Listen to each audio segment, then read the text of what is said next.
Écoutons saint François de Sales, qui nous enseigne de tenir notre cœur au large et toujours remis à la providence divine, soit pour les grandes choses ou pour les petites.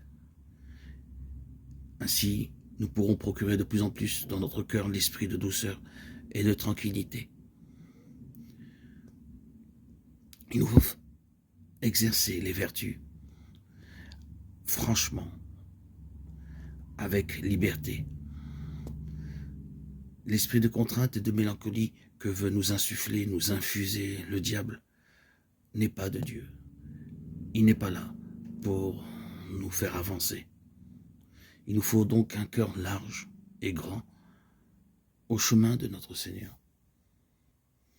C'est la voie royale par excellence. En définitive, cette manière d'aller de l'avant, basée sur la paix, la liberté, l'abandon confiant à Dieu, l'acceptation tranquille de nos infirmités, même de nos chutes, est la voie à conseiller, la voie à suivre, la voie que le Seigneur veut que nous prenions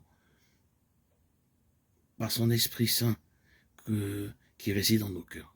Nous devons suivre ce chemin.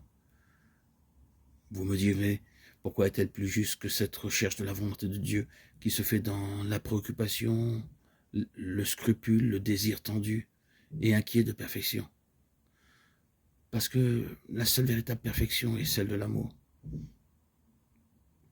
Et dans la première manière de procéder, il y a plus de véritable amour de Dieu que dans la seconde.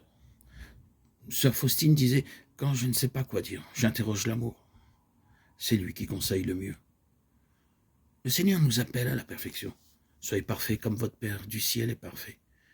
Mais est plus parfait selon l'Évangile, non celui qui se comporte de manière irréprochable, mais celui qui aime davantage. La conduite la plus parfaite n'est pas celle qui correspond à l'image que nous nous faisons parfois de la perfection, comme étant un comportement impeccable, infaillible et sans bavure. Elle est celle où il y a le plus d'amour désintéressé de Dieu, et le moins de recherche orgueilleuse de soi-même.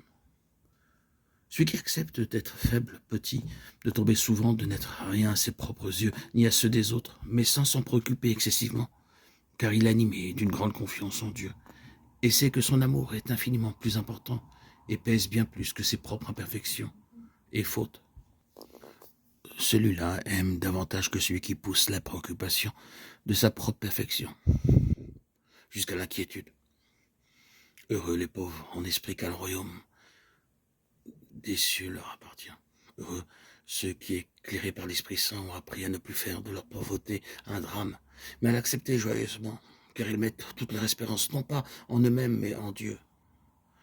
Dieu lui-même sera leur richesse. Il sera leur perfection, leur sainteté, leur vertu. Heureux ceux qui savent aimer leur pauvreté, car elle est l'occasion merveilleuse donnée à Dieu de manifester l'immensité de son amour et de sa miséricorde. Nous serons saints le jour où notre incapacité et notre néant ne seront plus pour nous un sujet de tristesse et d'inquiétude, mais un sujet de paix et de joie.